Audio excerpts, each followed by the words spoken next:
నిరుద్యోగులకు ఉద్యోగ ఉపాధి అవకాశాలు కూటమి ప్రభుత్వంతోనే సాధ్యమని విశాఖ నగర మేయర్ శ్రీనివాసరావు చెప్పారు. పెందుర్తిలోని బాలాజీ విద్యా సంస్థల చైర్మన్ కోట నాగేశ్వరరావు ఆధ్వర్యంలో మెగా జాబ్ మేళాను నగర మేయర్ పీలా శ్రీనివాసరావు పెందుర్తి ఎమ్మెల్యే రమేష్ బాబుతో కలిసి ప్రారంభించారు.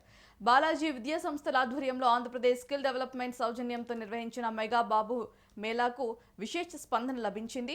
అయితే ఈ జాబ్ మేళాలో 27 కంపెనీలు పాల్గొన్నాయని, దాదాపు 800 మంది హాజరు కాగా అందులో 300 మంది ఉద్యోగులు ఎంపికయ్యారు. నిరుద్యోగులైన విద్యార్థులకు ఉపాధి అవకాశాలతో పాటు ఉద్యోగాలు కల్పించేందుకు కూటమి ప్రభుత్వం నిరంతరం కృషి చేస్తుందని మేయర్ శ్రీనివాసరావు, ఎమ్మెల్యే రమేష్ బాబు తెలిపారు.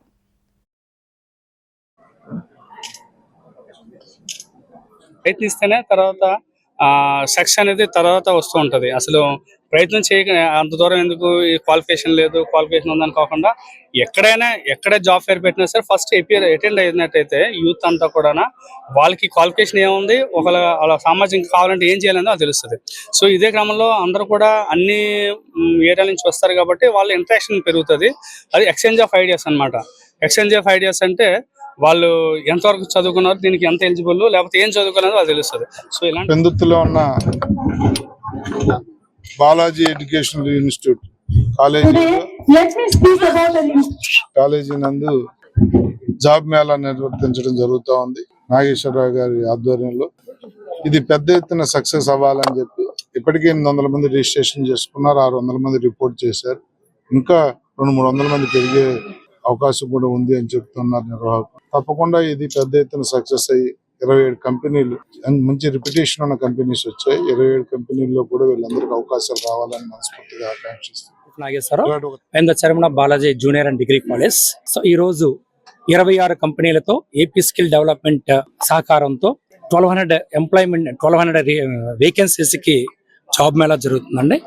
ఎందుకంటే ఆంధ్రప్రదేశ్ ప్రభుత్వం తీసుకున్న విధానంలో ఒక భాగంగా గత 6 నెలల ముందే మన పెందుర్తి జూనియర్ కాలేజీలో ఎంట్రీలు చేయడం జరిగింది. ఆవేళ 38% వరకు జాబులకు కూడా ట్రైనింగ్ ఇచ్చి వాళ్ళ జాబులు కూడా ఇవ్వడం జరిగింది. ఇవన్నీ ఇది ఉంటుందిగా ప్రభుత్వం ఒకటే, ఏదైతే కంపెనీస్ ఉన్నాయో విధి విధానాల్లో భాగంగా కొన్ని సాఫ్ట్వేర్ కానీ, లేకపోతే కొన్ని షోరూమ్స్ కానీ, ఫార్మర్ కంపెనీలు కానీ, ఈ అన్నిట్లకు జాబులు డైరెక్ట్ గా నేరుగా పిలిచి ఇంటర్వ్యూ చేసే పద్ధతి లోకేష్ గారి నాయకత్వంలో ఈ ఆంధ్రప్రదేశ్ విధానంలో ఒక భాగం. దీనికి మ్యాక్సిమం ప్రతి ఒక్కరికి అందుబాటులో జాబ్ ఇవ్వాలని, ఆ జాబ్ కూడా ఎవరైతే సెలెక్ట్ అయితే వాళ్ళు చేయవలసిన వర్క్ ని కూడా 3 నెలల ట్రైనింగ్ గా తీసుకొని ఆ ట్రైనింగ్ లో సెలెక్ట్ చేసే బాధ్యత కూడా తీసుకొని ఈవేళ ప్రభుత్వం తీసుకున్న నిర్ణయం. ఈ నిర్ణయం ద్వారాగా ఈవేళ 1000 మంది ఈవేళ ఇంటర్వ్యూలోకి వచ్చారు.